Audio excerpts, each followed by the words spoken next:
Saudara sekalian, sekarang kita akan lanjutkan dengan yang ketiga, dan itulah yang Alkitab katakan sebagai covenantal favor, atau favor yang Tuhan berikan oleh karena adanya covenant antara Tuhan dengan kita. Saya mau ulangi lagi memberikan pengertian kepada saudara, apa bedanya yang namanya covenant dengan testamen. Kalau Anda membaca Alkitab bahasa Inggris itu ada istilah Old Testament, dan New Testament atau New Testament. Sebenarnya itu beda sekali. Itu tidak pernah ada dalam Alkitab, karena Alkitab tidak banyak menggunakan kata testamen, tapi Alkitab menggunakan kata covenant. Nah, di mana perbedaannya? Kalau menggunakan covenant, maka katakanlah ada covenant pertama, kedua, ketiga, keempat, kemudian muncul covenant kelima, maka tidak berarti yang pertama, kedua, ketiga, keempat itu gugur. Ngerti saudara ya? Kecuali digugurkan memang, covenantnya dibatalkan. Tetapi kalau yang namanya testamen, itu lebih kepada sebetulnya pemikiran Yunani.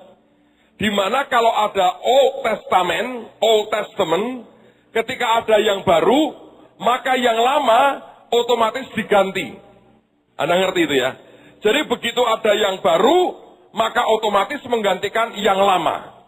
Nah, Tuhan berkata, bahkan satu iota pun, satu titik pun dari Taurat tidak dia batalkan.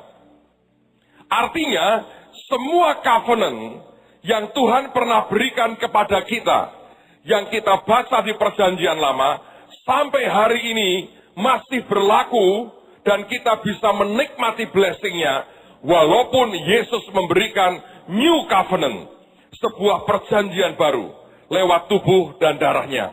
Nah, saudara sekalian, maka semua perjanjian, covenant yang lama, tetap kita bisa nikmati akan blessing-nya. Nah, hari ini saya mau ajak Anda melihat bahwa di dalam sebuah covenant perjanjian, saya percaya secara general, secara umum, kita punya perjanjian dengan Tuhan. Tapi saya juga percaya ada orang-orang yang punya covenant pribadi antara dia dengan Tuhan. Nah, ini yang kita harus perhatikan. Karena sebenarnya setiap covenant Tuhan itu, di dalamnya ada favor, ada berkat, ada kemudahan Tuhan, yang membuat Tuhan menjadikan kita adalah favoritnya, di antaranya karena antara kita dengan dia ada yang namanya covenant. Nah, sekarang saya mau ajak Anda melihat beberapa contoh di Alkitab, supaya kita menangkap apa yang sebenarnya Tuhan mau sampaikan buat kita. Nanti pada bagian bahasan akan perjanjian ini, covenant ini, saya mau tunjukkan kepada saudara bahwa sebenarnya dengan perjanjian baru itu membuat sebuah covenant itu sangat begitu cepat didapatkan kalau kita melakukannya dengan iman. Nanti kita akan sampai ke sana. Coba lihat Esther pasal yang kedua, lihat pada ayat yang ke-17. Maka Esther dikasihi oleh Baginda lebih daripada semua perempuan lain. Dan ia beroleh sayang dan kasih Baginda lebih daripada semua anak darah lain. Sehingga Baginda mengenakan mahkota kerajaan ke atas kepalanya dan mengangkat dia menjadi ratu ganti Wasti. Nah, kalau Anda membaca pada kalimat yang kedua dikatakan, dan ia beroleh sayang dan kasih Baginda. Di situ digunakan dua kata, grace and favor. Anugerah dan favor. Kata favor di sini kita mengerti dari kata favor lahir kata favorit. Mengapa Esther menjadi favoritnya raja? Ternyata kata favor di sini dari kata Ibrani chesed. Dan kata chesed itu artinya covenantal favor. Atau favor yang terjadi oleh adanya yang namanya covenant. Saudara, ini sebetulnya sesuatu yang luar biasa. Saya masih ingat sekian puluh tahun yang lalu, menjelang kami menikah, saya berdoa sebetulnya. Situasinya saya mau cerita kepada Anda seperti ini. Saya membuat itu cetakan undangan itu dari karton Manila itu di percetakannya Pak Timotius. Seumur-umur saya lihat undangan kawin paling jelek itu yang saya buat sendiri, saudara. Bukan salah percetakannya, tapi memang yang buat saya sendiri itu. Karena tidak punya uang, kalau dengan Pak Tim kan harga persahabatan tidak bayar, saudara. Jadi situasinya adalah, Anda bisa membayangkan saya baru mulai pelayanan. Belum ada gereja, yayasan tidak memberikan gaji. Saya volunteer. Saya pernah jadi part-timer yayasan setahun. Digaji hanya bulan pertama. Luar biasa itu. Itu pun diangsur 3 kali. Sudah digaji cuma sekali, diangsur 3 kali, bulan kedua tidak bisa memberi. Karena kondisi memang susah. Setelah 1 tahun, pimpinan kami sungkan, saya diberhentikan dengan hormat, saudara. Tapi tetap masih utang 11 bulan. Kapan-kapan mau saya tagih. Lalu kemudian kondisinya seperti itu. Saya baru mulai pelayanan, 86 lah kira-kira saya ini mulai khotbah di beberapa tempat. Tapi saudara mesti mengerti itu kondisinya seperti itu. Lalu kami ini punya rumah kecil yang masih harus ngangsur dengan bank selama 5 tahun. Dan setiap bulan saya mesti ngangsur jumlah tertentu. Saya masih ingat loh jumlahnya, saudara. 116.700. Kok ingat Pak, 5 tahun kok. Apal kok. Terus begitu, saudara. Karena nggak ada uang. Jadi nggak pegang apa-apa, enggak. Nah di situ saya berkata begini, Tuhan, aku ini sebetulnya income tidak jelas. Kemarin saya dengar ada seorang calon mertua, lihat anaknya pacaran sama seseorang, dipanggil, saudara. Dipanggil, ditanya-tanya, pertanyaan terakhir itu penentukan apakah dia akan diterima atau tidak. Kamu ke depan mau bagaimana? Dia berkata begini, saya akan mengalir dengan Tuhan. Langsung dia berkata gini, kalau begitu saya belum setuju kamu nikah sama anak saya. Bayangin, saudara. Apakah itu jawaban salah? Betul, untuk level dewa itu, mengalir dengan Tuhan. Level manusia biasa, Anda harus meyakinkan calon mertuamu. Normalnya seperti itu. Kasus saya, ini mami saya, mertua saya di sini, beliau baik sekali. Tidak terlalu saya yakinkan, mengizinkan saya menikah dengan anaknya. Tapi saya berkata begini, Tuhan, aku nggak bisa tidak bertanggung jawab. Ini nggak mungkin. Lalu pada waktu itu sudah harus membuat surat undangan kawin. Jelek banget lah. Warnanya hijau begini, saudara. Sebetulnya beli di Kauman lebih bagus sih. Tapi saya buat sendiri, saya desain sendiri itu. Makanya saya bilang itu khusus karena saya desain sendiri. Pada waktu itu saya bilang gini, saya kasih tulisan apa ya? Nah di situ kemudian saya doa, saya menghadap Tuhan. Tiba-tiba Roh Kudus bicara. Buka nak, kitab ini, Samuel ini, pasal sekian, ayat sekian. Saya cari itu ayatnya. Tuhan temukan saya, itu perkataan Daud kepada Tuhan. Tentang janji Tuhan buat Daud dan keluarganya. Saya baca itu getar hati saya. Dan di situ saya mengerti, Tuhan berkata, tulis ayat ini. Supaya kamu mengerti, ini janjiku buat hidupmu. Bayangin. Jadi saya tulis itu. Itu tidak lazim. Kalau yang lazim itu 2 menjadi 1, ini biasa itu. Paling ngambil kidung agung, ngambil apa yang disatukan Tuhan, tidak boleh diceraikan manusia. Tapi yang saya tulis itu bukan kalimat pernikahan sebetulnya. Sebetulnya yang saya tulis itu adalah janji Tuhan buat seorang raja dan keturunannya, bahwa mereka akan terus hidup di hadapan Tuhan sampai selama-lamanya. Dan saya mau berkata buat saudara, sampai abad 21 ini, janji Tuhan buat Daud dan keturunannya, yang terus akan hidup di hadapan Tuhan dan terus akan memegang tampuk kekuasaan dan tahta Dia genapi. Kalau Anda mempelajari keluarga Ratu Elizabeth yang di Inggris, itu adalah keturunan dari Raja Daud. Itu mereka punya silsilah jelas sekali itu. Jadi sampai hari ini, Tuhan tetap berkata bahwa aku pegang janjiku. Nah, saudara sekalian, ketika saya mendapatkan janji itu, maka buat saya pribadi, rangkaian janji Tuhan itu merupakan sebuah covenant pribadi antara saya dengan Tuhan, antara keluarga saya dengan Tuhan. Itu covenant. Nah, karena covenant itulah, maka saya berkata sampai hari ini, itu ada favor Tuhan buat kami. Kalau Anda baca itu ajaib sekali. Saya nggak mau bacakan lah, dikira nanti pamer. Tapi saya berkata itu ajaib itu. Semua janjinya itu luar biasa. Dan di saat-saat tertentu, ketika saya berkata ini butuh sesuatu intervensi Tuhan, saya cuma menghadap, saya baca ayat itu di hadapan Tuhan. Saya berkata, Tuhan, ini yang pernah Engkau janjikan dalam hidupku, bahwa seperti ini akan terjadi. Dan saya melihat, tiap kali itu saya naikkan di hadapan Tuhan, karena itu sebuah covenant pribadi antara Tuhan dengan saya, maka itu sebetulnya favornya luar biasa. Saya punya berbagai macam personal covenant dengan Tuhan, saudara. Saya cerita yang lain lagi. Masih ini sebelum menikah. Sembayang, di tengah-tengah masa depan tidak jelas. Akan jadi seperti apa orang ini? Tidak ada orang tahu.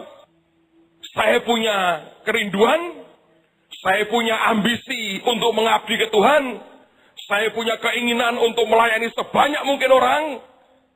Sejujurnya, ambisi saya tidak kecil, besar. Di dalam hati saya tekan-tekan, ojo ngetok-ngetok orang. Saya tekan, tapi di dalam saya itu banyak, saudara, impian-impian yang luar biasa. Termasuk Holy Stadium ini. Sebetulnya Bu Yuni itu sudah mimpi kita akan punya stadium. Tanya dia. Tapi Tuhan pernah kasih saya penglihatan. Karena saya pernah ngomong begini. Semarang dulu ada namanya GOR. Gedung Olahraga Jawa Tengah, GOR Jateng. Itu 10.000. Itu tahun 94. Saya ngomong begini, Tuhan. Wah, aku DKI stadium. Kayak itu. GOR di Jateng yang sudah tidak ada itu. Kan lumayan kalau punya gereja rodok gede itu enak gitu loh. Jadi ngomong sekali buat banyak orang. Nggak bolak-balik lama-lama kram nih mulut saya nih kalau terlalu banyak ngomong begini. Tuhan ngomong gini. Oke, katanya. Itu sebetulnya itu kondisi lagi gawat. Makanya saya berkata kalau hari ini keadaanmu lagi kocar-kacir, bagaimana Anda bisa bangkit imanmu? Mari bermimpi yang besar. Nanti mungkin tetanggamu gini, mimpi di siang bolong kali ya. Utangnya rasa bayar kok duwe mimpi pengen duwe bank. Biarin enggak apa-apa. Siapa tahu satu hari Tuhan ingat dan dia memberi kejutan. Karena saya ini pernah berkali-kali ngalami. Saya ngajar di Bethlehem Bible College. Saudara tahu nggak? Itu sebuah wish kecil sekali keluar tuh. Satu kali keluar. Zaman itu belum kawin juga. Pak ngomongnya urung kawin, terus biar saya tarik ke belakang. Wong saya seorang sejarawan, saudara. Sukanya saya ngomong masa lalu yang bagus-bagus lah. Saya lagi diajak makan siang di Bukit Doa, Taman Getsemani. Itu masih ada Pak almarhum Pak Samuel Elkanah. Hadir pada waktu itu sahabat beliau, orang terkenal, orang hebat. Namanya Brother Andrew, orang Belanda. Yang punya yayasan namanya The Open Doors.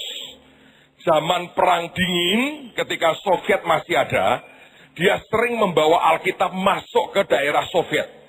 Komunis, namanya Brother Andrew. Suatu hari, lagi makan siang, saya pas ke sana diajak makan. Saya pendengar yang baik. Saya tidak mengucapkan apa-apa. Di tengah-tengah perbincangan itu, Brother Andrew berkata begini. Aku habis dari Semarang, aku mau langsung ke Timur Tengah.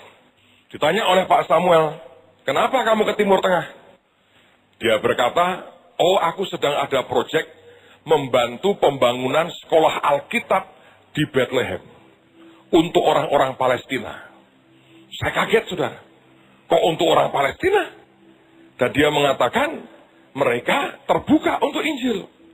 Jadi aku sekarang sedang ke sana, mereka sudah mulai sekolah Alkitabnya, aku membantu mereka, dan aku akan ngajar di sana. Saya dengar perkataan dia mau ngajar kepada orang-orang Palestina, tiba-tiba keluar sesuatu di dalam saya. Oke, saya berkata gini, wah Tuhan, boleh juga tuh, kalau satu hari aku juga ngajar di situ. Kan keren, beda kan saudara, ngajar di situ, beda tuh. Sudah, sekali tok, dan saya tidak pernah ngomong ke orang lain. Bu, saya diajaki ngajar di situ. Tidak punya nyali untuk menawarkan diri, saudara. Sedang yang ngajar itu levelnya Brother Andrew. Lalu kemudian saya berkata dalam hati ini, sekali tok saya berkata, kalau bisa satu hari saya ngajar. Pada waktu sekian bulan lalu kita ke Israel, kan saya mampir sebetulnya. Mampir, yang lain semua masuk ke toko souvenir, saya keluar sendirian. Diantar ke tempat sekolah Alkitab itu. Rundingan kapan, tanggal berapa bisa ngajar, sebagainya. Terus saya diajak tur kecil, muter sekolah Alkitab. Dan saya diberikan daftar yang ditulis di batu, ditanam di temboknya. Ini adalah orang-orang yang berjasa membangun sekolah Alkitab kami. Dan saya lihat tulisan Brother Andrew, Open Door. Saya bilang, kamu kenal ini enggak? Dia bilang, dulu ini yang ngajar saya. Terus saya bilang, dia di seluruh Israel, Palestina ini, berapa sekolah Alkitab yang dia bantu? Cuma di tempat kami. Kaget saya, saudara. Ini yang sekian puluh tahun lalu Brother Andrew bilang, dia lagi membangun sekolah Alkitab di Palestina, dan ini yang sebetulnya dulu sekian puluh tahun lalu, cuma ngucap di hati, tidak di mulut. Berkata Tuhan, kalau bisa ngajar di sini oke juga. Kasih. Siapa bilang Tuhan tidak mengerti? Bahkan keluhan dan apapun dan doa yang di dalam hati kita. Amen, saudara. Jadi kalau saudara itu punya perjanjian dengan Tuhan, itu lebih dahsyat. Sedang Anda punya wish aja, Anda punya keinginan, engkau hadapkan ke Tuhan, itu dia bisa genapi kok. Nah, satu hari saya berdoa lagi, Tuhan. Dengan keadaan seperti itu, saya tidak tahu. Kalau Anda kerja dengan orang dengan gaji yang tertentu, Anda bisa merencanakan masa depanmu. Tapi kalau Anda kerja seperti yang saya lakukan, Anda melayani dan tidak jelas sebetulnya. Minggu depan itu ada pelayanan tidak. Hidup saudara basically di zaman itu dari persembahan yang orang berikan. Nggak jelas. Jadi kami sembahyang, saya bilang, Tuhan, apa yang engkau mau? Tiba-tiba kami dapat dua ayat. Ayat pertama yang berkata, kamu akan melayani aku dengan hartamu. Saya bilang, nggak mungkin loh Tuhan, aku kurang duit gini kok. Saya bilang, bagaimana mungkin, saya nggak punya uang kok. Bisa melayani engkau dengan hartamu itu dari mana? Terus Tuhan kasih ayat itu.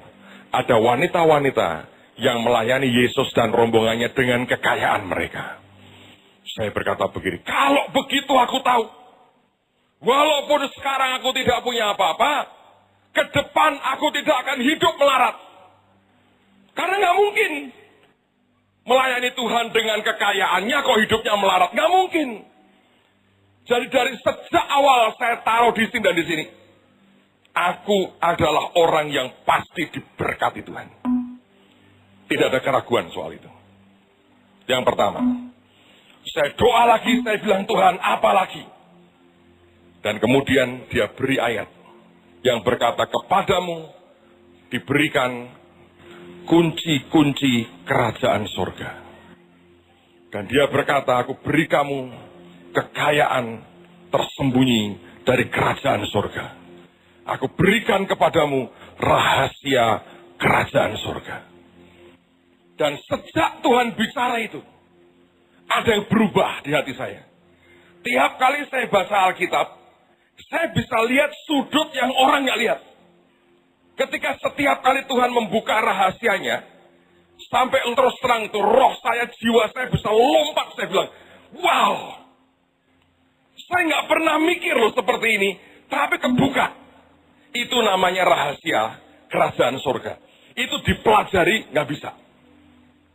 Kenapa? Sebab itu munculnya dari heset tadi. Dari sebuah covenantal favor. Favor yang diberikan karena sebuah perjanjian. Makanya saya berkata seringkali kalau dengan teman-teman yang mesti belajar homiletik, ilmu khotbah, saya bersyukur sih. Saya bilang begini, saya berterima kasih ke Tuhan, tidak harus susah payah seperti kamu. Kalau Anda belajar homiletik, ada ilmunya kan? Judulnya apa dulu? Temanya apa? Ayatnya di mana? Isinya apa? Terus seminggu sendiri itu cari itu, saudara. Tapi dengan note khotbah yang banyak begini nggak bisa. Ya cuman diem aja. Seringkali Pak Tim tanya sama saya kalau minggu pagi, meh khotbah apa? Ya ngerti judul lah sini, embuh. Tapi dia juga hebat tuh. Satu hari dia lupa, dia khotbah di Permata. Dia ngomong, ya Pak, Bapak ditunggu khotbah. Dia tanya sama saya, kue judulnya apa hari ini? Above the crowd, tulis sih. Oke, khotbahnya seakan khotbah above the crowd. Isinya lain, saudara. Judulnya sama. Lumayan. Itu susah loh. Tapi wong dia pendeta di atas pendeta itu masalahnya. Jadi saya belajar itu kenapa bisa gampang ya. Kalau saya nggak ngerti apa-apa ya saya diam aja. Seringkali teman dari Live TV tanya, Pak judulnya apa? Musik yo. Karena saya nggak dapat apa-apa. Saya mesti nunggu. Sampai Tuhan bicara. Lalu kemudian ya saya kebuka aja. Sesimpel itu memang. Ada orang tanya, Bapak nanti khotbah apa di ngajar apa di Bethlehem? Nggak tahu saya. Nanti lah naik pesawat saya baru tanya tak meneng ngereng sama Tuhan. Nanti kan diomongi sama dia. Kalau nggak diomongi Pak, bubar. Nggak bisa. Tapi ketika itu muncul, saya aja ketika itu muncul saya bilang, wah, saya nikmati kok. Pak, kenapa bisa begitu? Itu favor. Kenapa bisa begitu, Pak? Karena perjanjian. Saya datang seperti orang yang sampai jam 5 sore tidak punya kerjaan. Istilah zaman saya ketika muda namanya madesu. Masa depan suram, saudara. Di zaman itu sengering orang berkata, ini madesu ini. Pendeta madesu ini, masa depan suram ini. Nggak tahu. Saya berkata Tuhan, mengemis aku malu, mencangkul aku tak kuat. Apa yang harus kulakukan? Yang aku hanya ngerti ada sebuah panggilan dan kerinduan dalam hatiku ingin mengabdikan diriku kepadamu. Datang sebagai orang yang tidak berdaya kepada Tuhan. Dan tiba-tiba dia bisa berkata, aku mau buat perjanjian dengan kamu. Dan kalau itu terjadi saudara, akan luar biasa. Makanya saya mau berkata buat saudara, tingkatkan kualitas hubunganmu dengan Tuhan. Kalau kita hanya berhubungan dengan Tuhan, sekedar supaya kita mendapatkan keuntungan sesuatu dari Dia, terlalu rendah. Mengapa tidak kita menghadapkan hidup kita kepadanya, di tengah-tengah keadaan seperti apapun datang, dan berkata Tuhan, bicaralah kepadaku. Karena di situ kemudian, dia sangat mungkin menghampiri saudara dengan sebuah tawaran covenant yang luar biasa. Dan kalau itu berupa covenant, saudara akan terima favor Tuhan yang luar biasa. Mengapa Esther mendapatkan favor dari Raja Ahasiweros? Sebab ada perjanjian. Perjanjian dengan siapa, Pak? Dia kan tidak kenal raja itu. Perjanjian antara orang Yahudi dengan Tuhan Allah Jehovah. Dari sejak zaman Abraham itu. Perjanjiannya turun-temurun dipegang oleh Esther. Dan karena perjanjian Tuhan yang tetap akan melindungi, menyelamatkan, memberkati akan umatnya, dia jadi ratu, saudara. Jadi itu bukan semata-mata karena dia paling cantik. Bukan pula semata-mata mungkin dia paling wangi. Bukan semata-mata dia paling hebat. Bagian daripada sampai raja suka dengan dia. Oleh karena dia punya darah Yahudi. Dan Tuhan terikat covenant dengan Abraham, Ishak, Yakub, dan seluruh keturunannya sampai dengan hari ini.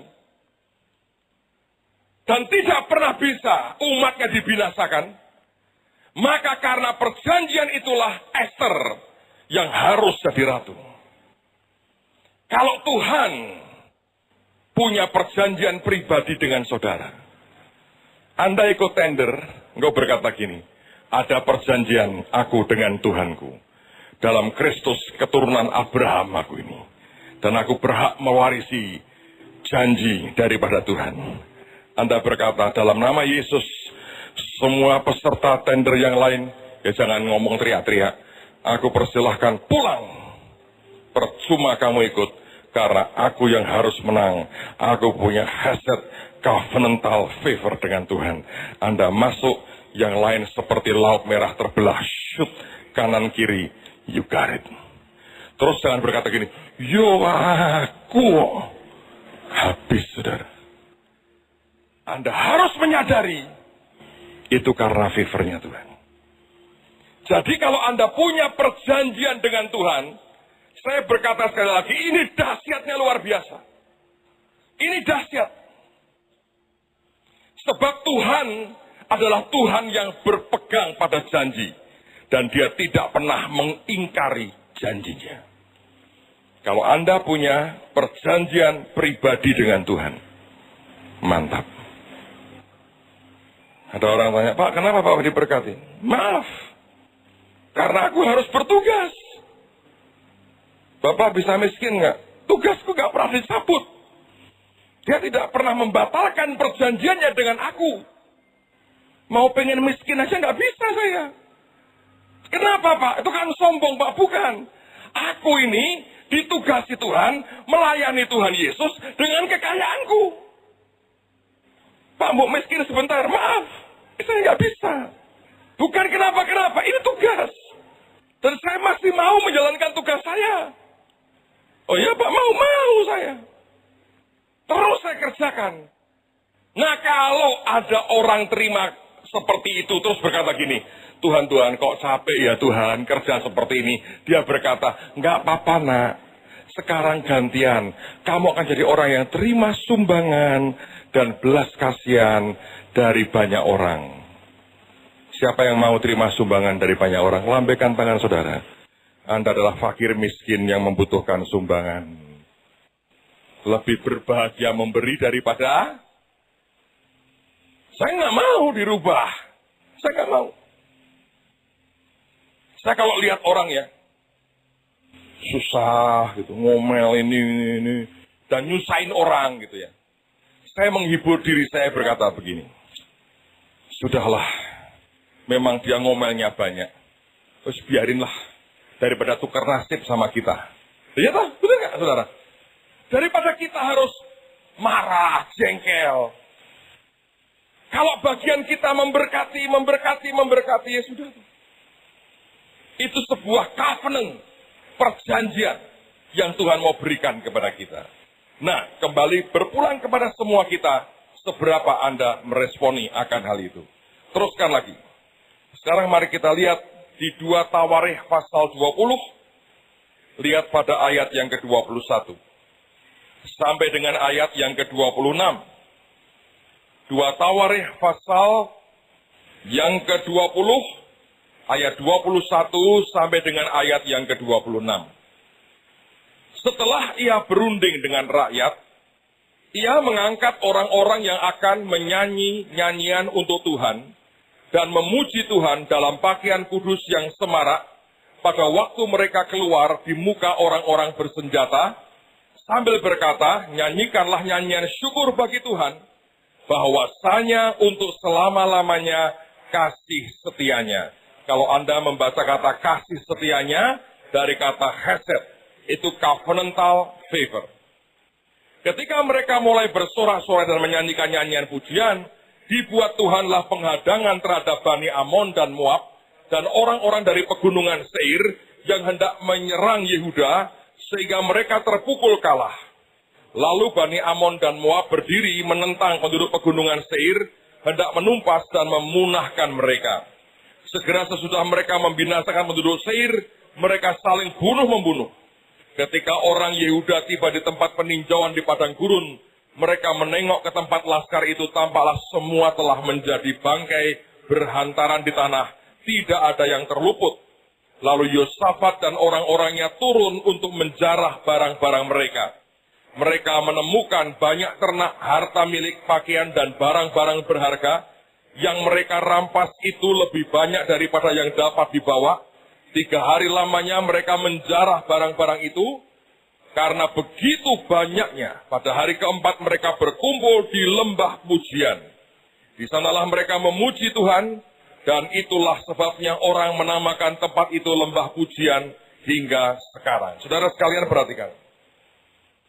Raja ini Yosafat dikepung oleh musuh. Dan raja ini ketakutan sebetulnya. Secara manusia dia ketakutan. Ketika kemudian dia mencari Tuhan, datanglah firman yang berkata, percayalah kepada Tuhan, maka kamu akan selamat. Percayalah kepada nabi-nabinya, maka kamu akan berkelimpahan. 2, kamu percaya kepada Tuhan, kamu selamat. Kamu percaya kepada nabi-nabinya, kamu akan berkelimpahan. Anda boleh baca cerita itu sebelumnya. Akan ada kalimat seperti itu. Lalu kemudian, setelah itu disuruh apa? Tuhan berkata, bagian pemuji di depan. Maka dia kumpulkan rakyatnya, dia berkata, siapa bagian pemuji? Kumpulkan. Nyanyi lagu apa? Nyanyi lagu itu. Bahwasanya untuk selama-lamanya kasih setianya. Dan dia mau berkata, Tuhan, kami mau nyanyi. Bahwa kami adalah orang-orang yang terima favor Tuhan. Oleh karena perjanjian yang kau ucapkan. Dan perjanjian, janji yang kau ucapkan berkata, percaya kepada Tuhan, kami akan selamat, percaya kepada nabi-nabinya, dan kami akan berkelimpahan. Saudara, orang perang itu bisa 2 macam. Sekedar Anda perang, kemudian musuhmu lari semua, dan Anda menang, atau Anda seperti mereka.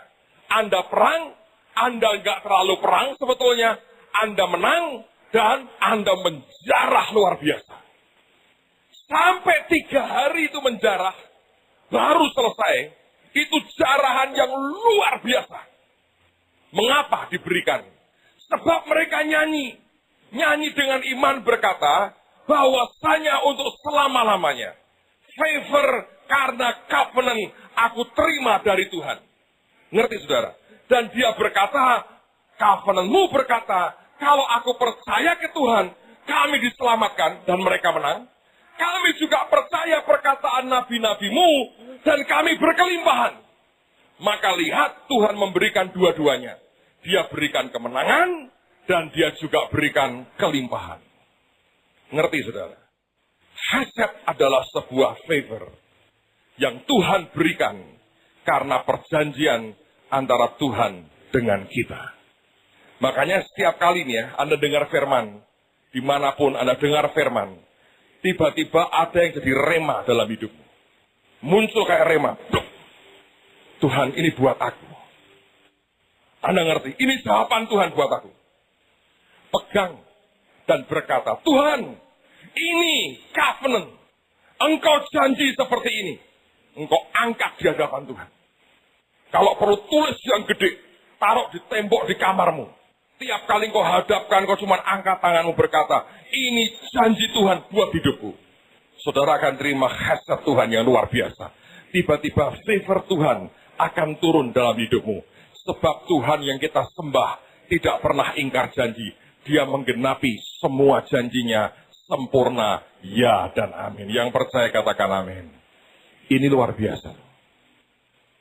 Makanya kalau Anda bukan orang yang suka membaca Alkitab, engkau menyulitkan dirimu sendiri. Karena perjanjian yang paling hebat itu yang tertulis dalam Alkitab. Tapi kalau kita suka membaca Alkitab, Anda membuat kemudahan buat dirimu sendiri. Dan itu akan membawa dampak begitu besar dalam kehidupan kita. So, saya berdoa dalam nama Tuhan Yesus, supaya semua kita menangkap ini sebuah perjanjian yang membawa favor yang sangat besar dalam kehidupan kita. Masih, kita lanjutkan lagi. Sekarang mari kita lihat 2 Tawarikh pasal 13 ayat yang kelima. Lalu kita akan lompat ke ayat yang ke-14. 2 Tawarikh 13, lihat pada ayat yang kelima. Pada waktu itu sebetulnya Yerobeam akan berperang melawan Abia. Yerobeam merasa dia akan menang, tapi lihat sebuah covenant merubah segala-galanya. Raja Yehuda berkata, tidakkah kamu tahu bahwa Tuhan Allah Israel telah memberikan kuasa kerajaan atas Israel kepada Daud dan anak-anaknya untuk selama-lamanya dengan suatu perjanjian garam?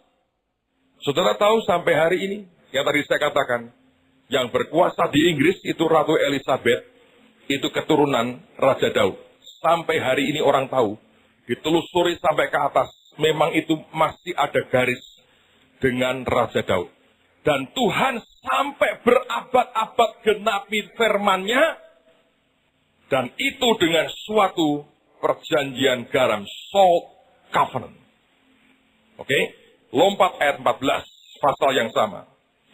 Ketika Yehuda menoleh ke belakang, lihatlah mereka harus menghadapi pertempuran dari depan dan dari belakang.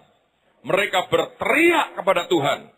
Sedang para imam meniup nafiri dan orang-orang Yehuda memekikkan pekik perang. Pada saat orang-orang Yehuda itu memekikkan pekik perang, Allah memukul kalah Yerobeam dan segenap orang Israel oleh Abia dan Yehuda. Orang Israel lari dari depan Yehuda, tetapi Allah menyerahkan mereka ke dalam tangan Yehuda. Abia dengan laskarnya mendatangkan kekalahan yang besar kepada mereka.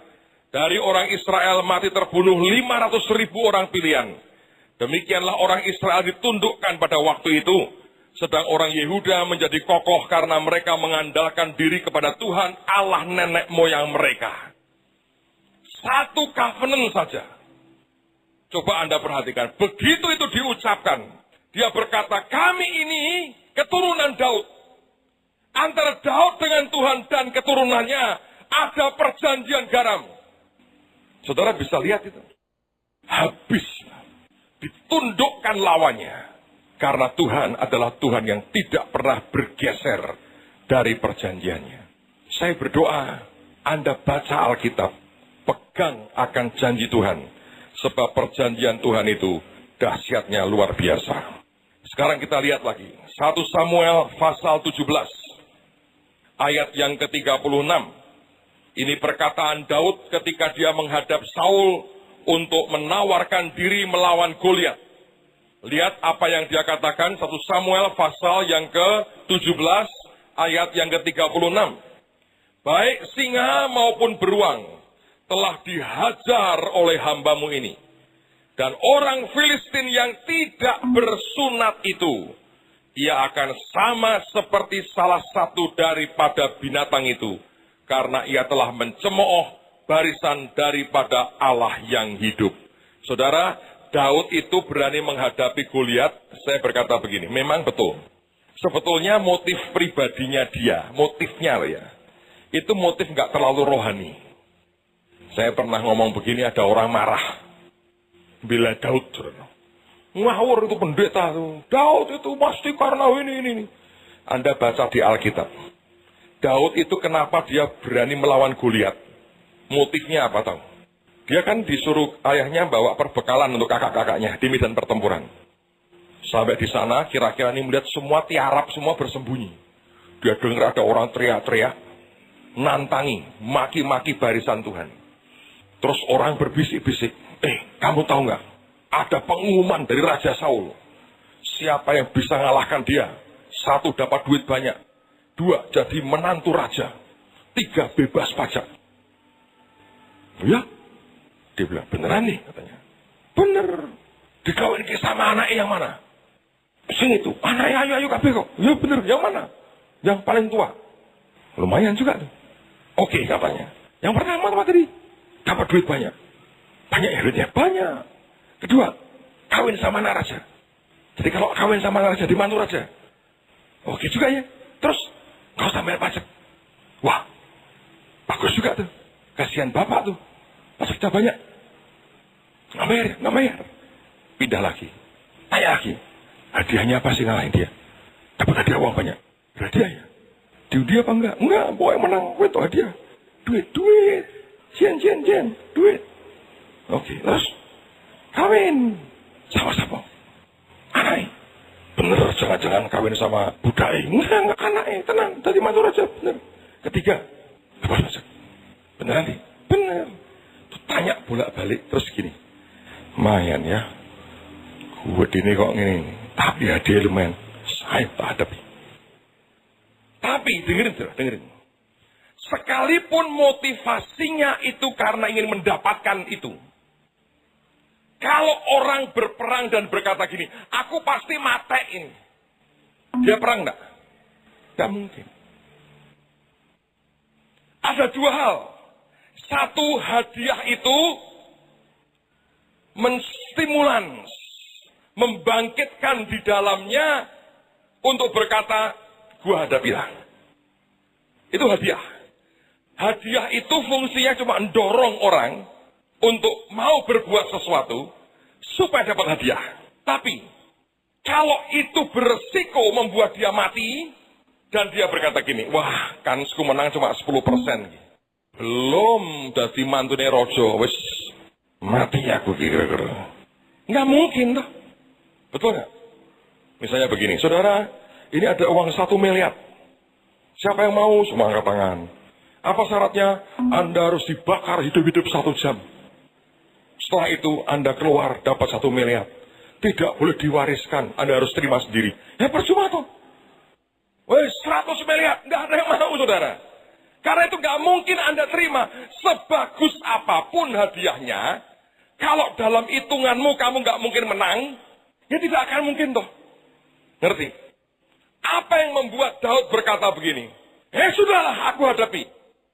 Itu bukan karena dia utangnya sebanyak-banyaknya, wis mati aja lah, bebas utang. Enggak. Dia cuma pegang satu. Ini orang tidak bersunat. Kata sunat itu artinya, sebetulnya kata covenant itu artinya to cut. Dipotong. Itu dari istilah dari awalnya dari sunat itu loh, saudara. Dia berkata, aku, bangsaku dengan Tuhan, adalah bangsa yang bersunat. Sekarang perjanjian baru sunat hati.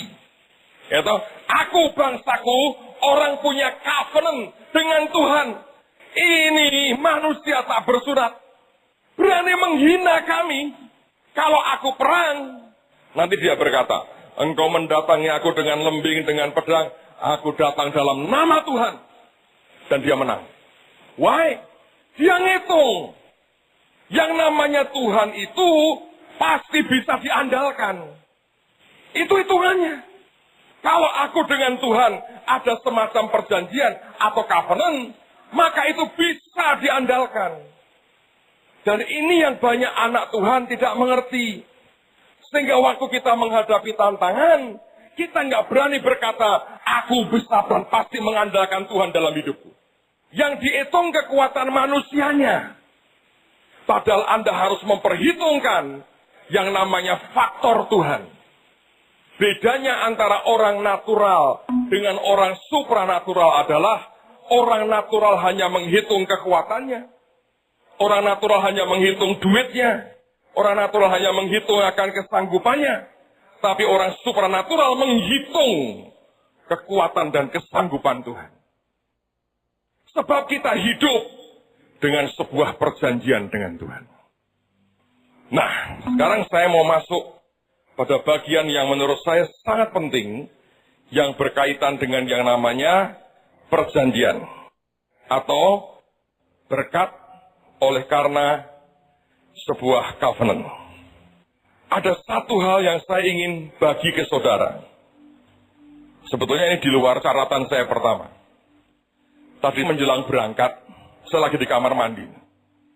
Tiba-tiba Roh Kudus bicara sesuatu, dan saya kaget. Dia bilang begini, nak, kamu tahu the great awakening yang akan kita buat? Saya bilang, ya aku kurang lebih tahu Tuhan. Dia bilang, enggak, kamu nggak ngerti. Apa yang kamu pikirkan, yang kamu harapkan, level of expectationmu itu rendah sekali. Kebanyakan dia berkata, anak-anakku ketika bicara the great awakening, mereka bicara KKR besar atau retreat besar. Dia bilang tidak. Dia berkata kegerakan besar, kebangkitan besar. Tuhan berkata yang aku mau terjadi pada bangsamu adalah gabungan dari berbagai revival yang pernah terjadi di seluruh dunia. Dan itu akan ada semua di bangsa ini, nyampur jadi satu. Terus saya bilang begini, saya bilang, Tuhan, aku bilang, ini maaf nih, beri aku dasarnya, bahwa itu bisa terjadi. Beri aku dasarnya, bahwa itu bisa terjadi. Sekarang saya mau cerita ke saudara. Tuhan ngomong begini. Yang namanya covenant.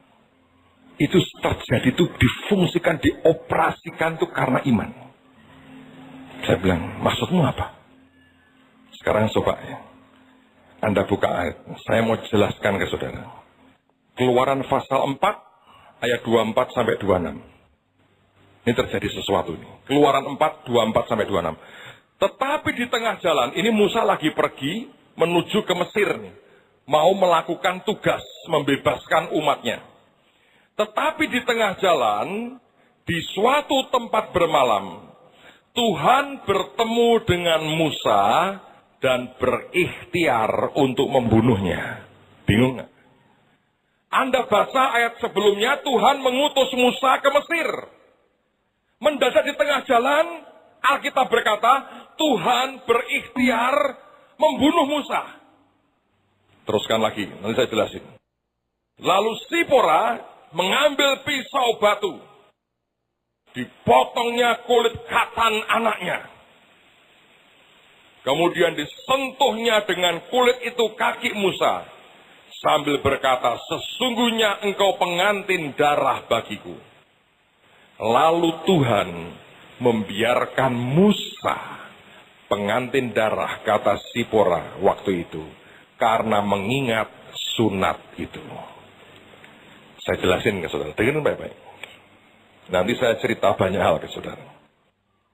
Musa itu hidup 40 tahun pertama dengan orang Mesir. Tidak kenal yang namanya disunat. Tidak kenal. Tidak terlalu ngerti perjanjian dengan Abraham. Dia berkata, lu mesti sunat anak-anakmu, keturunan sunat, kalau tidak mati. Itu hukum Tuhan. Kamu tidak melakukan, mati. Musa lalai tidak nyunat ke anaknya.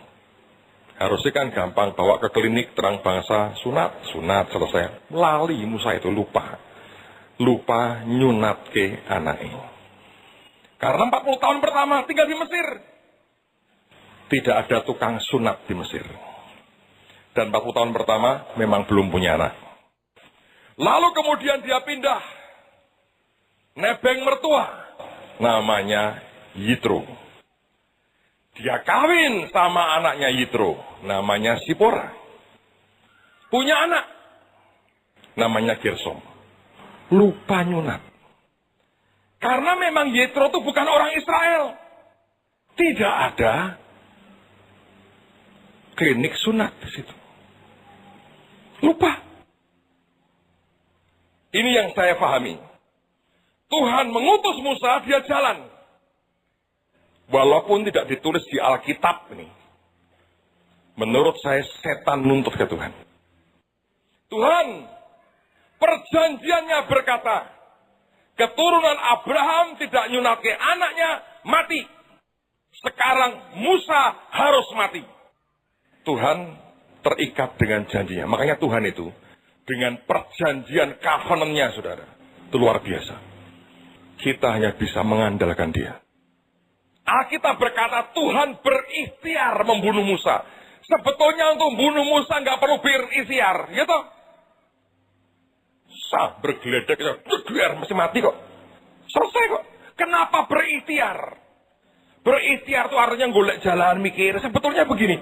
Wah iya nih. Musa. Mbok lu tukang sunat ngono mbok jebret sekali kan beres. Sekarang piye ini? Nah, tapi Anda harus ingat, saya percaya yang terjadi. Roh Kudus bisiin Sipora. Por. Bojomu meh mati lho, Por. Lah panggil piye? Sipora bukan kesawan, Por. Sip aja, sip. Suamimu mau mati. Tidak nyulat anaknya. Terus bagaimana? Bawa covenant itu. Tempelkan ke badannya.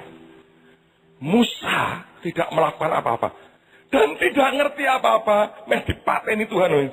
Jalan geledah bawa tongkat ini. Hampir dibunuh loh. Istrinya ngerti.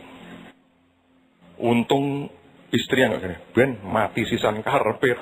Mudah-mudahan tidak begitu. Ya saudara. So anyway. Sipora ini sadar. Waduh. Apa yang dia buat? Dia ngerti. Ambil pisau batu. Wah itu nek tumpul rosone kayak apa tuh. Pisau batu. Tapi batu ada yang tajam sih ya. Saya tahu ada. Tapi sadis loh. Saya pernah lihat orang disunat itu. Kalau ada penguatan gratis tuh saudara. Itu ngeri banget. Saya nggak tega sih. Terus si anak sebuah saku. Wah, belum katanya. Waduh. Itu apalagi kalau pakai gergaji triplek itu. Wah lama itu. Ini pisau batu. Cepet-cepetan. Ya som sini. Apa mah? Buanting ya mamai. Jelas. Ini karena nyangkut nyawa bapakmu. Wotong. Tidak, Alkitab enggak berkata ditolongi orang banyak itu berarti perempuan perkasa. Buanting itu jelas. Wah, anak yang gebor pingsan kira-kira. Geledake sik lari saudara, lari. Bawa apa itu? Buah itu. Oh, gini. Tuh, coba bayangkan ya tak? Tuh, Anda itu aneh. Saudara kalau Mbak tak baca kita tadi tidak ketawa. Aneh, nggak mudeng Alkitab nih berarti. Harusnya Anda baca tuh tertawa. Nah, telat tertawa nih ini. Terus bener gak? Itu kan gitu ceritanya toh. Pasti toh. Bawa. Tempel lagi. Jelas. Waget misalnya. Ngapa sih? Pengantin darah bagiku. Musa dianggap sudah menyunatkan anaknya. Covenant. Itu bisa terjadi juga sesimpel itu. Alkitab yang ini di luar yang saya siapkan dari kemarin. Sebelum berangkat ke Tuhan ngomong. Terus saya bilang, Tuhan, apa kaitan dengan The Great Awakening? Saya mau cerita dengan saudara banyak hal. Gini saudara. Tuhan ngomong begini. Nah, dalam hidupmu, coba perhatikan. Aku beri anugerah, kamu pernah bersentuhan dengan yang namanya revival besar di dunia. Saya ingat-ingat, betul. Dan dia bilang, setiap apapun yang mewakili revival itu dan bersentuhan dengan hidupmu, bukankah kamu sudah melihat bahwa itu bisa mentransferkan sesuatu? Saya beri contoh, saudara. Saya tahun 90-an awal, 92, 93, 94, selama setahun bisa 3 kali ke Amerika. Sebagian beberapa teman-teman ikut, hanya ikut KKR-nya Benihin. Saya hari ini tidak gaya kayak Benihin, saudara. Enggak. Semua orang beda-beda. Tapi pengenalan akan Roh Kudus, bahwa hadirat Tuhan, saya dapetin dari situ. Saya baru jadi dekat ketika dia ke sini. Itu, Anda tahu KKR kan sampai malam ya. Beliau itu baru pulang jam 1 pagi. Setiap malam 2 hari itu di Green Room sampai jam 1 pagi. Itu anak buahnya sampai tanya dengan teman-teman, itu Pastor Benny diapain? Kok bisa tidak pulang-pulang jam 1 sudah talar yang lain? Dia masih ngobrol sama saya. Makan nasi kuning. Pernah ngerti Benihin makan nasi kuning? Tak kasih bergedel. Katanya enak sekali. Buatannya Pak Wong. Nasi kuning. Dia makan lasanya.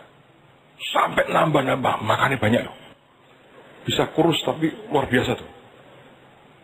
Baru dekat itu. Terus saya diundang ngisi di program TV-nya dia.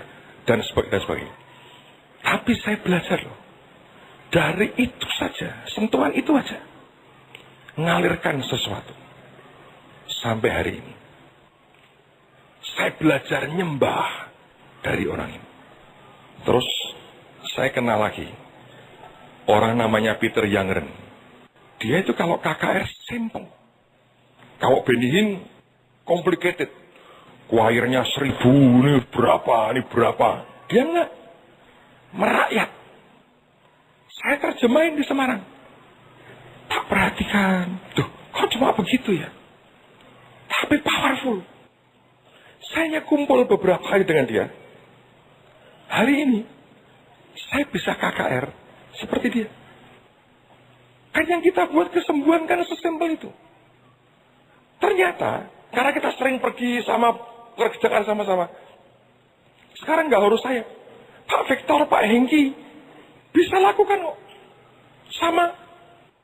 Beberapa kali saya enak. Saya mulai pertama, sekian orang bersaksi. Saya beritahu Pak Victor, ayo doain lagi. Gelombang kedua disembuhkan lagi. Jadi kita kerjasama. Dengan Pak Hengki sama sebelah, ayo mulai lagi, doa lagi, dia tengking lagi. Gelombang berikutnya orang disembuhkan. Simple. Saya belajar dari mana? Cuman kumpulnya segitu-gitu aja. Dengan Peter Youngren. Anda tahu Maurice Cerullo? Singanya kalau keluar tuh luar biasa. Saya kumpul begitu aja sih. Berefek. Saya kumpul dengan Brother John. Ini ada cucunya ini. Jason di sini. Jen, lai. Datang itu. Itu urapan tuh. Itu urapan. Anda kan ngerti kalau Brother John khotbah itu. Kalau ayo persembahan tidak ada musik. Nggak ada emosi, nggak ada apa-apa. Tapi semua orang berkata, he is the best. Sebab dia ngajar pakai dasar firman. Dan tujuan hatinya itu memang bukan ngambil duit. Tapi kumpul begitu. Ngefek ke hidup saya. Ngefek. Coba Anda perhatikan. Setiap kali acara bahtera. Selalu persembahan yang maju orang ini lagi. Why? Ya saya kumpul sama orang-orang yang punya spesialisasi seperti itu. Dan dia ngomong loh. Kamu kan, ya toh. Dalam hidupmu kan seperti itu. Kamu kumpul dengan siapa? Bersentuhan dengan siapa? Yang dia punya ngalir ke hidupmu. Benar gak saudara? Ya toh. Kayak Sipora tadi toh. Pengantin darah. Musa berkata, kenapa ini? Kamu pengantin darah bagiku. Terus saya berkata kepada setan, rak sido tipateni. Sudah dia lakukan. Iblis gak nuntut ya. Berarti nempel, itu sah. Benar gak saudara? Nah, ini yang saya mau katakan Pak saudara. Makanya Anda kalau bergaul sama orang, Anda bergaul dengan orang yang jadi itu. Yang rohnya, imannya, positifnya kuat. Nah, cuma percuma, saudara. Nggak jadi apa-apa. Nah, begitu baik-baik. Ini yang dia berkata. Dalam hidup kita ini, dalam hidup saya, dia ngomong gini, aku izinkan kamu bersentuhan dengan perkara-perkara besar. Dan itu yang harusnya engkau berkata, harus terjadi. Sekarang saya berikan daftarnya, cukup panjang daftar saya.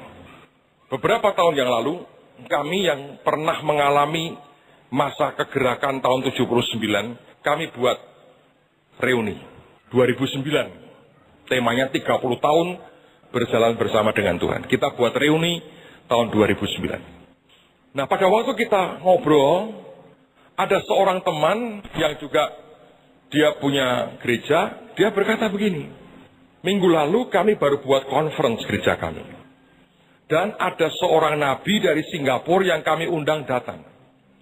Lalu nabi ini berkata, kamu kan pernah tahun 79 mengalami kegerakan pelajar. Ini Tuhan bicara. Kalian nanti kalau kumpul, reuni 30 tahun itu, harus kembali ke rumah yang pertama-tama terjadi kegerakan. Itu rumah pertama yang terjadi kegerakan. Dan dia berkata begini, ambil airnya, gali lagi sumur yang di tempat itu. Karena itu akan membangkitkan lagi satu hari sebuah gelombang kegerakan baru di antara anak-anak muda dan pelajar. Nah, yang ngomong bukan saya, yang ngomong teman saya. Waktu kita dengar itu, semua berkata, ayo kita atur. Maka diaturlah rombongan 1 bus atau 2 bus. Orang-orang inti itu, kami turun sampai di rumah itu, duduk di situ, ngobrol. Terus tiba-tiba kita sadar, sudah hampir jam 5, ayo kita berdoa. Yang berdoa berkata, Tuhan terima kasih kami boleh berkumpul di tempat ini, kami bersyukur, amin. Ayo pulang. Besoknya selesai, siang saya pulang sendirian dengan mobil, saya drive sendiri waktu itu. Dan ketika turun, saya bilang gini, Tuhan, kok ngambil sumur kok corone kayak begitu kemarin ya? Menurutmu sudah atau belum? Tuhan berkata, enggak, tidak ada itu. Lalu saya bilang, berarti belum kami kerjakan Tuhan. Iya. Tapi saya tahu sebagian sudah pulang naik pesawat. Kan kami sudah pada pulang. Tuhan bilang, tapi belum dikerjakan. Lalu saya ngomong begini, boleh nggak Tuhan? Aku lakukan. Dia bilang, ambil nak. Saya hubungi Pak Hengki. Saya bilang, kamu punya youth berapa? Mungkin 100-an berapa? Kerahin. Besok ikut aku ke rumah itu. Nggak muat saudara. Harus kita bagi 4 atau 5 kali. Setiap hari sekian puluh. Waktu saya ke sana, saya ngomong dengan teman yang punya rumah, saya berkata, boleh nggak aku berdoa ngambil dari sumur ini? Dia berkata, silahkan. Dan itu teman-teman saya sebagian lagi kumpul di situ. Dan saya masih ingat, saya bilang tiap kloter, saya bilang tiap grup, doa bahasa roh ambil yang kuat. Sekian menit, sembahyang sudah teriak anak-anak itu. Kita memang ngerti bagaimana ngambil, teriak kita ngambil. Giliran. Saya percaya lewat Great Awakening akan terulang bahkan lebih besar di semua kota di Indonesia. Pelajar-pelajar akan dilawat Tuhan lagi. Ini ada yang berbeda. Saya mau percaya saudara, Great Awakening itu akan terjadi. Bukan karena apa-apa. Sebab kita sudah ambil lagi itu. Dan selama ini ada di hidup kita. Jadi kalau Anda percaya covenant itu membuat sentuhan aja. Seperti Musa saudara. Itu akan terjadi. Yang kedua, saudara ngerti di kota Soe tahun 66. Zaman Meltari itu. Ada kegerakan rohani yang luar biasa. Dan ditulis dalam buku Like a Mighty Wind. Di situ ya, orang mati dibangkitkan. Orang jalan di atas air. Air berubah jadi anggur. Mujizat-mujizatnya luar biasa. Seringkali kalau mereka ibadah, gedung gereja itu dari jauh seperti terbakar. Orang teriak-teriak datang ke sana pengen memadamkan, nggak ada apinya. Itu api Roh Kudus. Dari jarak sekian kilo itu orang bisa lihat dari jauh. Kebakar, merah nyala, tapi nggak ada apinya. Di mana itu? Soe, dekat Kupang. Dan kita berkali-kali sebetulnya kita melayani dan memberkati kota itu. Dan Tuhan berkata, seperti pelajar-pelajar di Lawat, nanti ada bagian-bagian dari Indonesia akan mengalami lawatan dalam dimensi yang seperti di Soe, bahkan lebih lagi. Dan Tuhan berkata, kamu sudah pernah melakukan bagianmu. Tempel dan terjadi sesuatu. Yang ketiga, sekitar awal 2000-an, di kota Toronto ada gereja Vineyard namanya. Dan terjadi lawatan Tuhan yang namanya Toronto Blessing. Itu orang jerking, orang holy laughter. Sekarang yang masih ada sisanya itu Daryl Stock. Ya, itu termasuk produk dari Toronto Blessing. Saya beberapa kali datang ke tempat itu. Memang aneh, saya ini termasuk orang hard to receive, mungkin yang gitu-gitu ya. Jerking ya nggak pernah, ketawa-ketawa, sampai holy laughter ya nggak pernah. Tapi itu pernah terjadi waktu pulang dari sana, kami retret. Saya cuma cerita loh, tiba-tiba beberapa orang ketawa sendiri. Sampai bingung, saya bilang, kok bisa ya? Sedang saya juga nggak sampai ngakak-ngakak itu enggak tuh. Saya ketawa iya karena geli lihat penampilan apa itu manifestasi orang aneh-aneh. Ada yang melungker, ada yang apa. Itu saya geli, tapi tidak membuat saya sampai holy laughter. Tapi cuma cerita begitu nyebar. Serius itu. Dan Tuhan berkata, nanti ada orang-orang yang akan dikuasai roh sampai seperti itu. Nah, saya nggak tahu. Dan ternyata terjadi loh. Saya dengan Pak Adi Sutanto sekian bulan lalu di Bang Sri. Mau tanya saksinya. Seminar serius, kita serius sekali. Tidak ada holy laughter, serius. Saya dengan Pak Adi itu orang serius. Kita bisa guyon tapi kita orang serius, saudara. Selesai KKR begitu, gereja itu dilawat. Beberapa orang bisa ketawa-ketawa sendiri tuh. Aneh. Jadi nempel gitu ya, saudara. Itu bawa. Nah ya, dari 79, Soe, Toronto Blessing. Terus kami kita Bahtera, pernah ke Wales.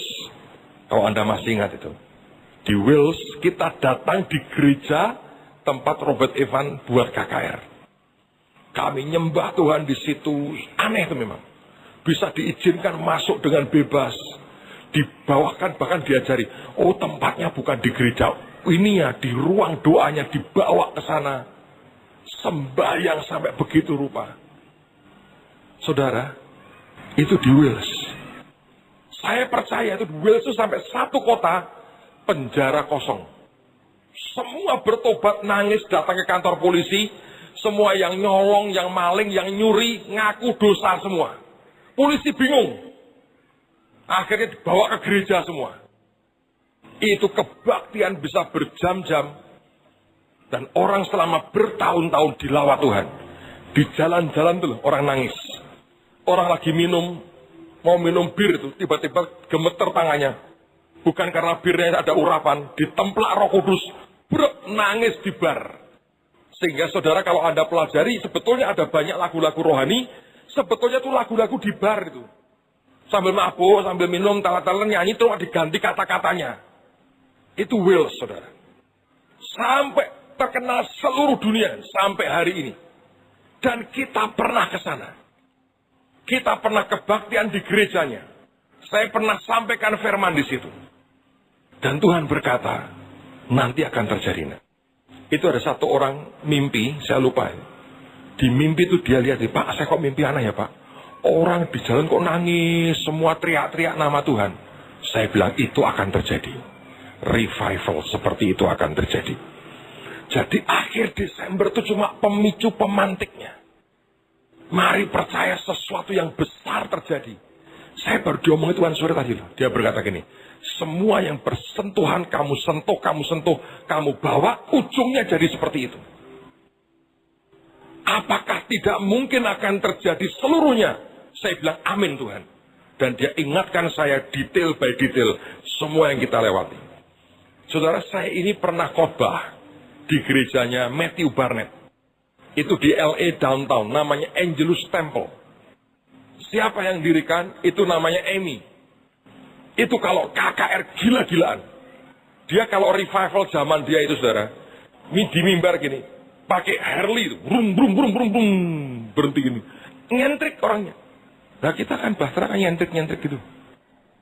Zaman itu orang berkata, gila ini perempuan. Tapi itu revival hebat. Tuhan bilang, apa kebetulan aku pernah bawa kamu sampai ke situ. Hari ini Matthew Barat berkata, Pastor, anytime kamu ke LA, khotbah tempat saya. Tapi saya pernah ke situ. Tuhan bilang, apa kebetulan ke situ? Tidak. Satu hari akan terjadi orang-orang dengan gaya khusus yang unik dan aneh. Tapi dia akan tarik jiwa begitu banyak.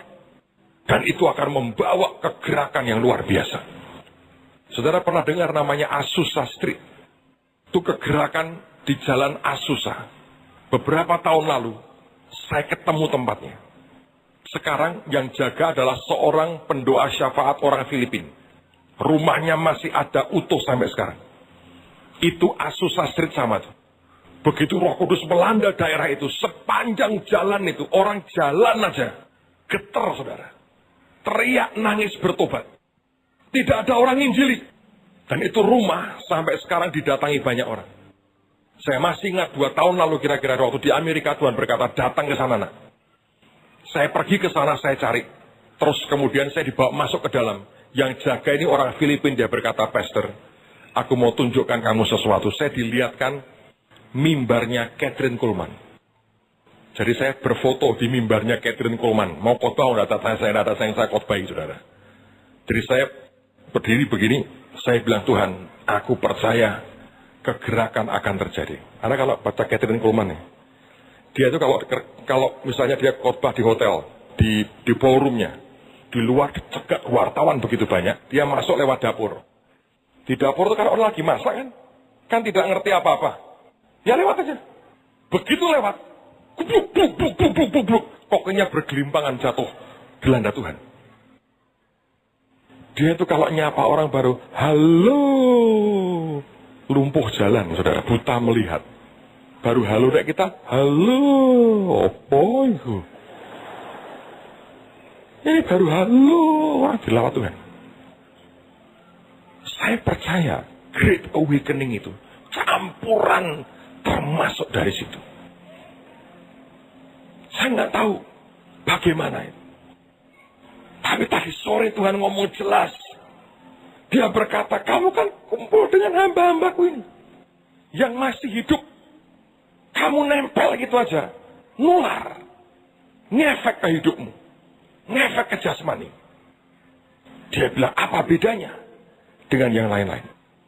Robert Liardon pernah beri saya hadiah. Masih saya simpan sampai hari ini. Dia beri saya patungnya Smith Wigglesworth. Setinggi ini, saudara. Patungnya Smith Wigglesworth.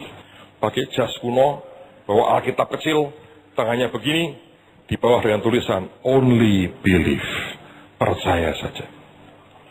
Tuhan bilang, kamu pikir itu kebetulan. Dia berkata, aku akan bangkitkan Smith abad terakhir. Itu bangkitin puluhan orang mati, saudara. Gayanya aneh. Ada seorang perempuan, tumornya gede di perut. Bilang, Smith, doakan aku dengan lemes-lemes gini. Didorong ke tembok. Itu perutnya yang ada kankernya ditonjok, saudara. Bam! Dan Smith itu bekas tukang ledeng. Ya, kasar orangnya. Dia bertobat, didoakan terus sama istrinya. Dia tonjok itu perutnya. Mus, kankernya keluar, sembuh. Itu kasar caranya. Tapi dia bangkitkan puluhan orang mati. Tuhan bilang, kenapa kamu tidak bisa percaya? Gabungan dari semuanya akan melanda Indonesia. Bayangin, saudara, gabungan itu akan melanda Indonesia. Saya bilang, Tuhan, mungkinkah? Dia bilang, apa yang tidak mungkin? Omong ke anak-anakku malam ini. Kenapa saya tekankan yang ini satu? Dia bilang, bicara ke anak-anakku. Mulai percaya, itu akan terjadi. Masih ada lagi. Tahun 83, saya ikut namanya acara Amsterdam 83. Itu 10.000 penginjil internasional, penginjil keliling internasional. Seluruh dunia dikumpulkan di Belanda, di kota Amsterdam. Siapa yang mengumpulkan? Billy Graham. Dan Tuhan berkata begini, apa kamu kira itu kebetulan? 10.000 tahun 83. Umur saya baru 21 waktu itu. Benar-benar saya tidak punya pengalaman, saya belum full time. Saya daftar, diterima. Saya masih ingat, saya dengan Pak Adi daftar. Saya lihat posternya, Pak Adi bilang, Anda tidak pengen daftar, Anda kan punya panggilan penginjil. Oh, saya boleh Pak Adi. Ya daftar aja, siapa tahu. Saya juga daftar. Daftar, isi formulir, kirim ke Amerika. Ke Minnesota, ke kantornya Billy Graham. Selang 1 bulan dapat. Saya pas di kantor, saya lihat Pak Adi bilang, Agung, kamu sudah dapat jawaban belum? Belum Pak Adi. Saya sudah. Terus saya boleh ikut, saya diterima ini. Dan itu keterangan jelas. Tanggal sekian berangkat, termasuk diberi tiketnya. Saya bergerak pulang, sampai di rumah, di depan meja saya lihat amplop yang sama. Saya sambar, saya buka persis. Diterima. Saya enggak buka lebih jauh, saya bawa ke rumahnya Pak Adi lagi. Pak Adi, saya juga diterima. Wah, puji Tuhan ya.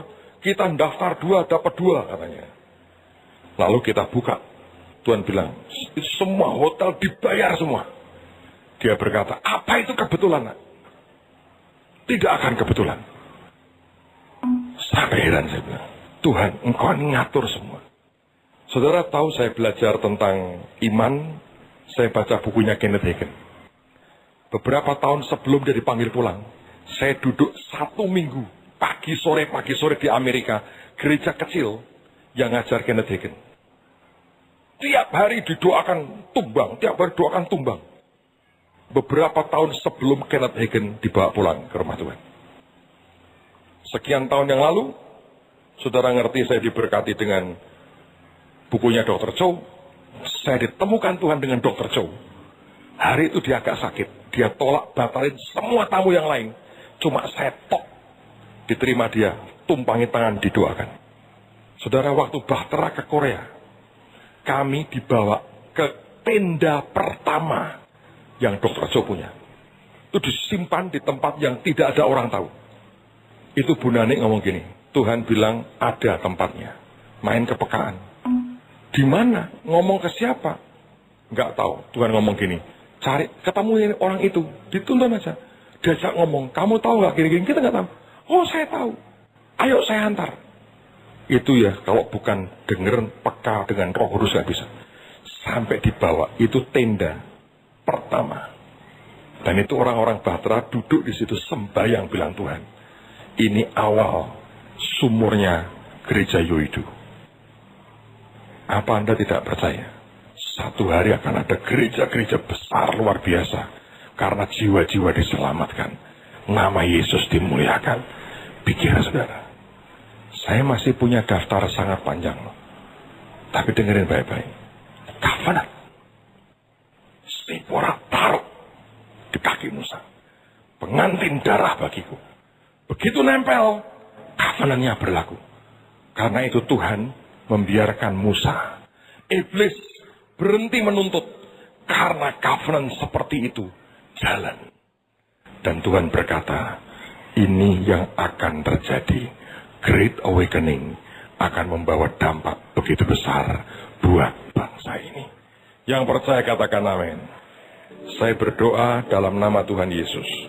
Tuhan akan membuat hari ini Anda terima sebuah covenant antara Anda dengan Tuhan. Saudara, setiap kali engkau punya masalah, angkat dan berkata ini ada perjanjian antara aku dengan engkau.